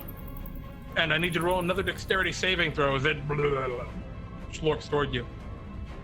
Oh, and you dodge out of the way. Not at all afraid of this gelatinous cube. It does not move out of your reach, however, Throom, because it doesn't have to move far to go after Azarion. So that's the end of the cube's turn. Throom, it's your move. Would you consider the gelatinous cube to be holding the items inside of it? For the purposes of a heat metal, you could absolutely heat that metal. Yes, If I am that's what you're definitely asking. heating the metal. Yeah, 100%. It can't drop them because it's absorbed them. I think it probably could if it like really thought about it, but you know, cubes aren't known for their real thinking about stuff. So it just takes that 6 fire damage. Yes, it takes the as 6 fire damage anyways. Absolutely. And then the cube. I am going to move. Oh, and then I am going to move about 20 feet away from the cube. Oh, so you'll be taking the attack of opportunity. Yes, it will have disadvantage on the attack of opportunity Ooh, from what? from heat metal. If it doesn't drop the object, it has Oh. disadvantage on attack rolls and ability checks until the start of my next turn. Oh, hot damn. It took the damage. Oh, the critical failure. The tentacle whips out at you. It's less of a tentacle, it's more like the cube itself just kind of like jiggles and contorts and slams into you. Or it doesn't slam into you, it tries to. But I imagine the heat, right? You see it like almost like bubbling and boiling in places. Like ferro as- fluid? Yeah, exactly. And it just is jiggling violently right now. Cloaking Dagger, it's your move. This cube is looking pretty beat. Dash back in and do a slashly slash. Alrighty, go ahead. Oh my god, yeah, that'll hit. I assume you want to use your sneak attack here, or do you want to use your sneak attack on your second attack in case it's a crit? I will. If It's a this gamble. attack, Crit I'm fish. gonna not use it here because if this one doesn't kill it, I'll use it on this. Sounds good. Oh, 10 points of damage, a lot of damage, but it is still, I say kicking, still slurping. Go ahead and make your second attack. Oh Ooh. no! Sometimes you save the sneak attack and it misses. Unfortunately, Cloaking Dagger, you swing the scimitar speed, your first hit slashes right through it, but the second one you go to swing and there's almost like a popping of the cube where it's kind of like boiling from the heat metal inside, and you instinctively draw back to avoid getting burned and miss with the second attack. I'm just gonna hope That either wasn't Deadly or the crit we Azarion were can kill looking it for. before it gets me. Oh, you're right, because you can't disengage here. But sorry. it already You took could. its reaction. Yeah, you could run away without it being able to attack you now because Throom took its opportunity attack. I'll move 10 feet. Okay, just back down. You're just going back and forth down this little passage, just like I'm just down here hiding. All right, Azarion, what's your move? I would He's like looking to. bad. I would like to use my last spell slot for another scorching. Go for it. A disadvantage again, I'm guessing. Are you? Yeah, you're still in melee with him, unfortunately. Okay. Oh no, I mean, you could just walk back away. Yeah, Oh, no, yeah. they're normal because you can just step away from him now. Yeah, okay, so I'm gonna step away and then I'm gonna use my scorch. Go ahead and blast them. If these all hit, you'll probably get them. And they all hit. So 19, 25 damage. Azarion, in what way do you defeat the gelatinous cube? I jump on it with my head down You and go through it. You just and jump on it and obliterate it just splatters. Yes. Excellent. So many people quite afraid of becoming in contact with the gelatinous cube. Azarion has no fear. Fluttering up a little bit with your wings, you go and just like dive bomb it. And with a Yeah. splatter, the cube is no more. and you find yourselves once again in a fairly simple little mining post. This one now covered in little bits of sizzling, hissing acid. But you're more or less fine. Oh, there's also a really, really red-hot pickaxe on the ground. Yeah, I'm gonna just drop that concentration. Okay. So, what would you all like to do? The cube is defeated. It looks like no one caught wind of you. No one heard you fighting the cube. Dagger turns to. Like, I'm gonna cure. I'm gonna cure okay? some wounds on myself. Okay, sure.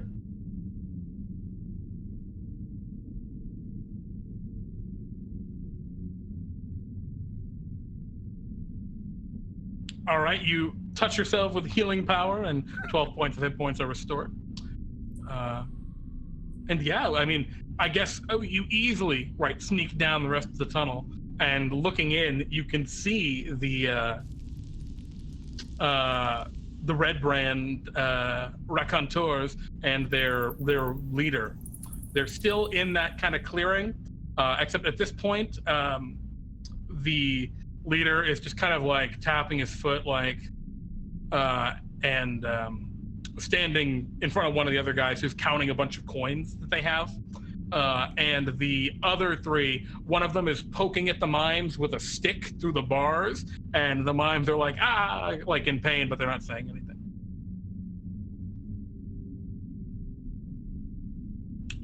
What would you like to do? Now, y'all think we should try diplomacy? I don't know. Diplomacy might work. Do diplomacy. I'll be ready to wash them away.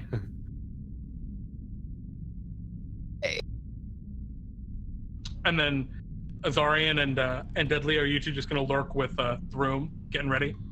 Yeah, pretty much. I was thinking that I could use Fine and Grave, but it wouldn't look good for those mimes over there, so maybe it's better. Okay. Okay. So, the three of you, you've got the spell arsenal just ready. This is kind of like outside where the you three leapt over the side in the barrage of spells. I would like the three of you that are hiding with your spells ready to roll me stealth checks. And then go ahead, Cloaking Dagger, take it away. What would you like to do? Dagger walks up, steps out of the shadows, not gonna right up to them. Says, "Hello, we're here to retrieve Mimes. I personally believe we will be successful. Now, if you should still follow your leader because it'll help your jobs. I recommend that down defeat you. You will.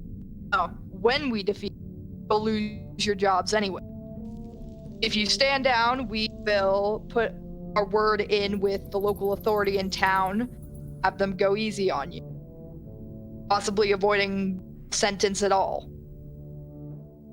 I'd like you to roll me a persuasion or intimidation check of your choice.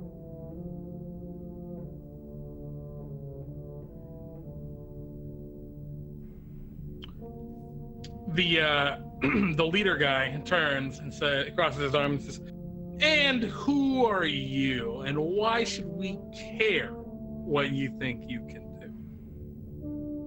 And as he's doing that, you see the other guys just looking at each other, and you see them just kind of putting their loots on the ground and starting to step back into the corner, "Hey, we're out of this." But yeah, he's just the leader guy who's just looking at you, arms crossed, not backing down. That's In case that's you what don't know, we are the Red Brand raconteurs.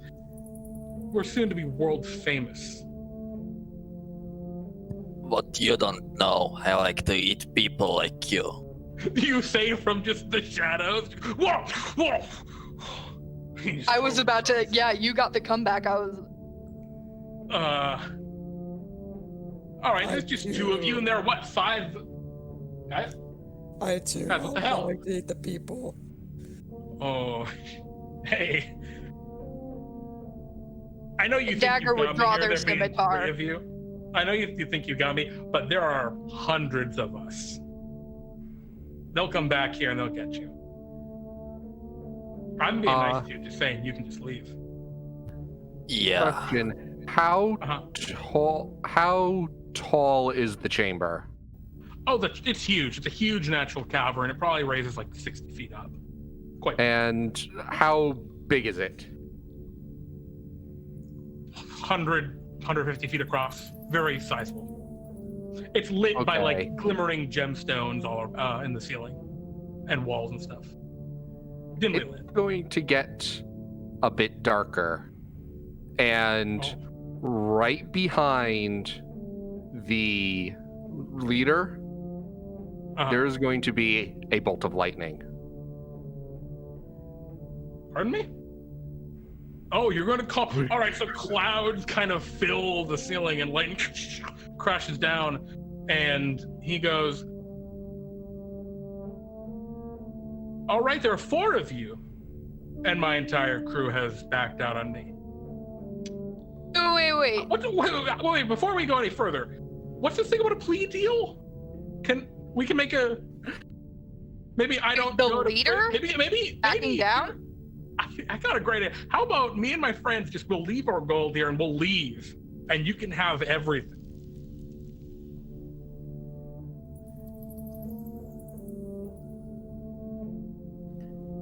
He kind of like looks at you and gives like a smile, like, come on.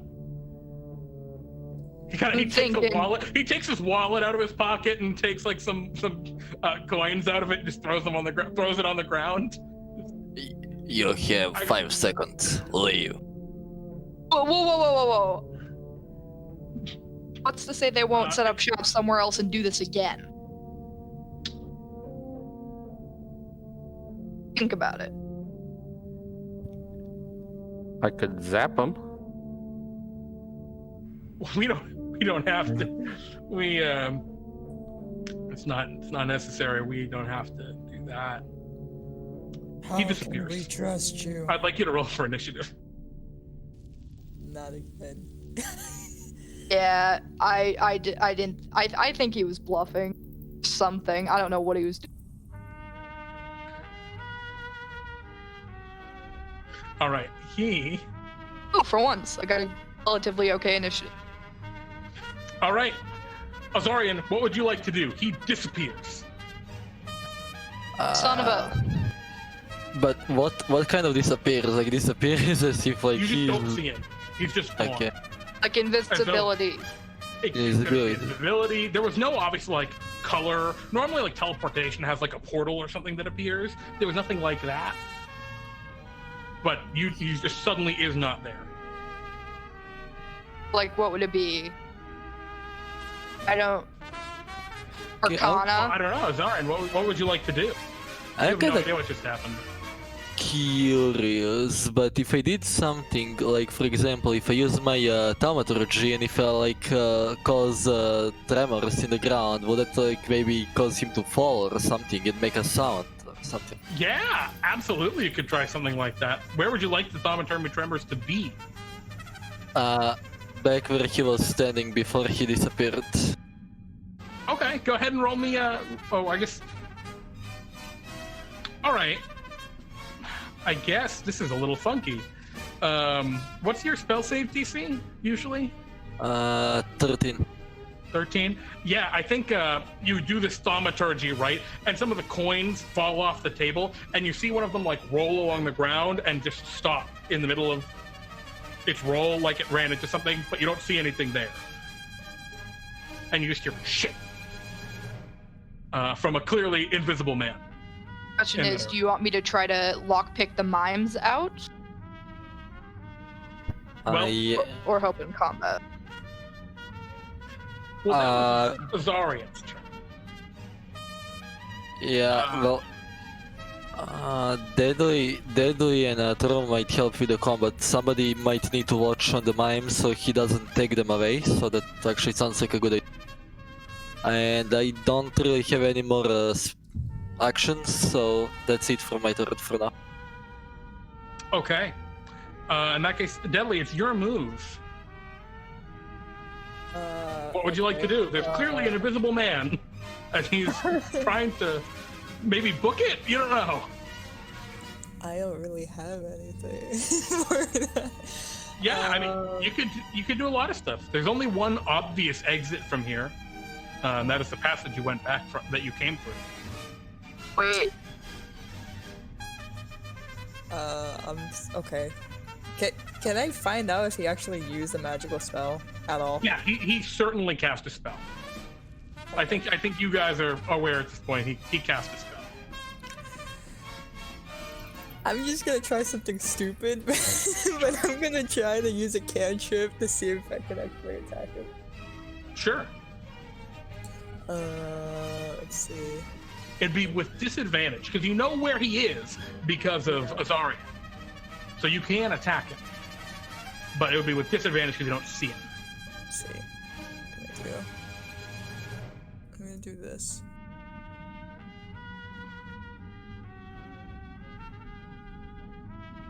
The Sacred Flame.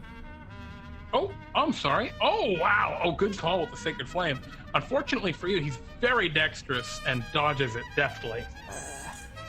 Cloaking Dagger, what would you like to do? Okay, I have. You can see that the other 4, red brands in the room have given up, right? They've put down their loots. They're not fighting.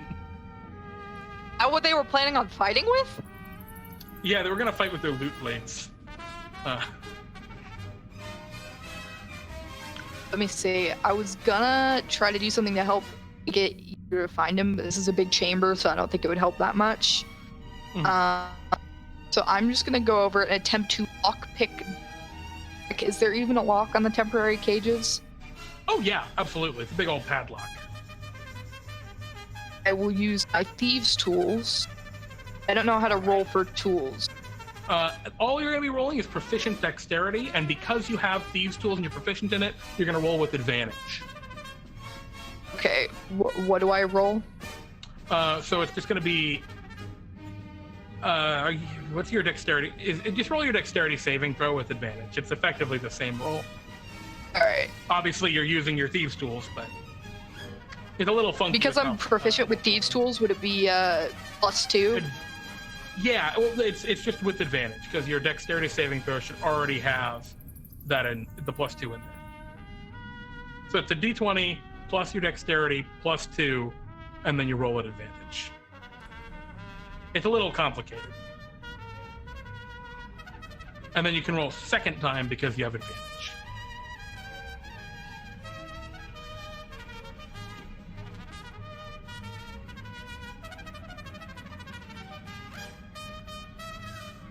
Alrighty. The 12, I think, does it. It's not a complex lock. It takes like a little bit of finesse and tweaking, but you're able to crack the lock and release the mimes, who wipe their forehead with joy and go to run out the door and hit an invisible wall. And then one of the other mimes wags their finger at the mime who hits the invisible wall and goes and mimes like a door opening. Over the door you just opened, and then the mimes start walking out. You'll free the mimes. I yell after them as action. Sure. What would you like to tell them? They're seeing everything going on. Wait, Gundren outside for us will escort you back to town. All right.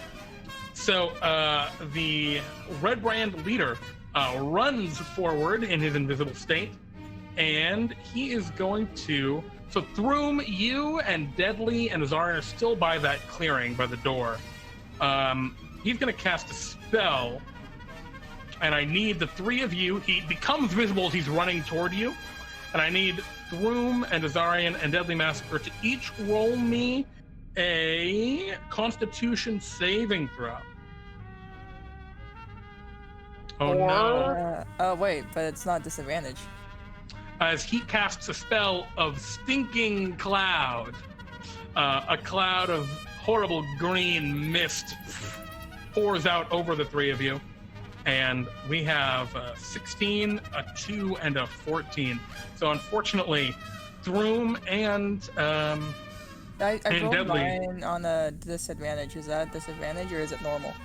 It'd be normal, but it's still the first roll. Okay. So Throom and Deadly start choking on this terrible stinking green gas. Azarion, you cover your mouth and avoid it, and the guy runs past you and starts like making a break for it. You can take an attack of opportunity against him if you like. Just a second. Can I, since I can see him right now,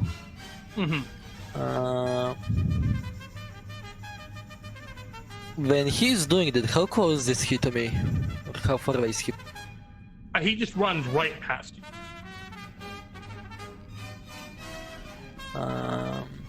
Okay, I'm actually gonna try to do the same the Deadly did, and I'm gonna try to use my Burning Hand, so I still have level 1. Okay, that'll be on your turn. I was saying as an opportunity attack, so like with a weapon. Oh, okay, wait. Yeah, okay, I have a Dagger. Okay. All right, yeah, you'll clip him for 6 points. And he just goes, ah! And then he falls over and starts clutching at his arm. Oh, you cut me! What the hell? Ow! Oh, what a pain! He loses concentration on his smoke, on his stinking cloud. He goes, all right, I give up. Ow! Don't hurt me. And you Is find there like yourself- a sense motive? Ill. There is no sort intelligent- of sense motive, but there is an insight to try and get like how Yeah, he feels about I don't exactly trust that he is actually giving up. I would like to Okay. zap him. Can he make me a dex save? Or you could just roll it. Oh my god! I'm sorry, he has disadvantage because he falls prone. So he rolls a 16 still. So God. it's still it's still 10 lightning damage. yeah, it's still a good amount of lightning damage. You zap him and he goes, oh, what the hell? I gave up! That was to make sure you were actually giving up and not trying to deceive us. Deadly's gonna say that I got a really big chandelier. I can throw that to you and kill you that way. He goes, ah, God. Man, why'd you have to attack me, though? Jeez. And he kind of looks at all of you. Oh.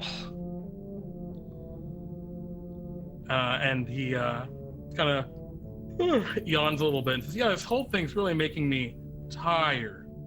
And he casts a sleep spell at you. Is this enough? Is 32 hit points enough to put anyone to sleep?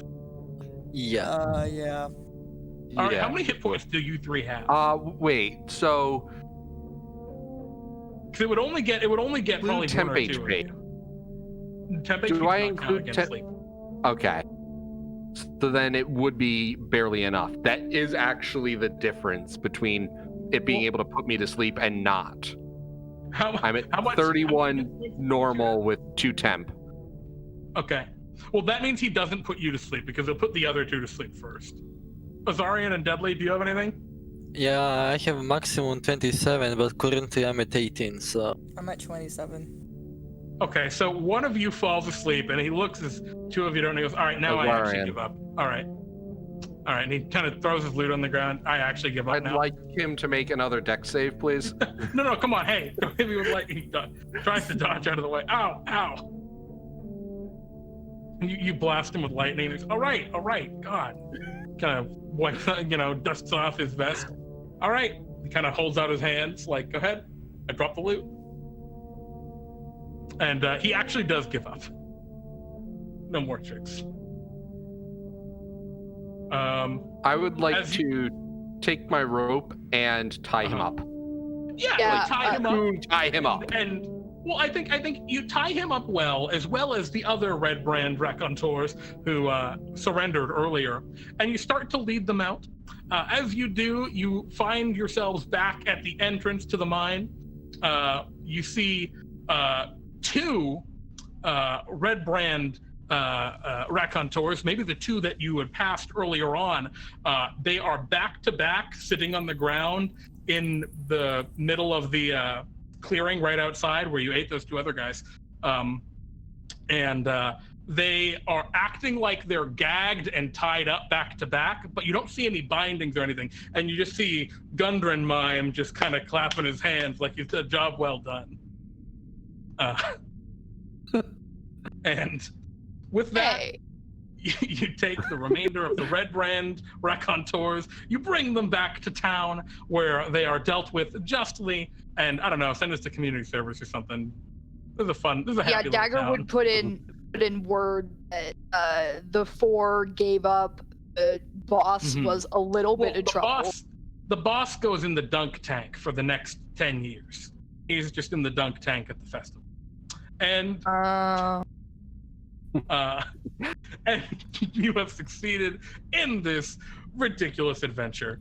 The 4 of you all gain your Bartholomew bucks and your experience. And yeah, you've actually that's 200 Bartholomew bucks, which is twice your normal salary, Cloaking Dagger. And congratulations. Thanks for playing, guys. I know I kind of rushed through the ending a little bit. Maybe he probably goes to jail. He's a bad guy. He's a real bad guy. But the other ones get a lot of community service because we're sometimes vaguely family friendly. Would any of you like to shop? Yeah. Can I be woken up first? Oh, of course. Yeah, you wake up. You wake up almost immediately. As you arrive in Bartholomew's shop.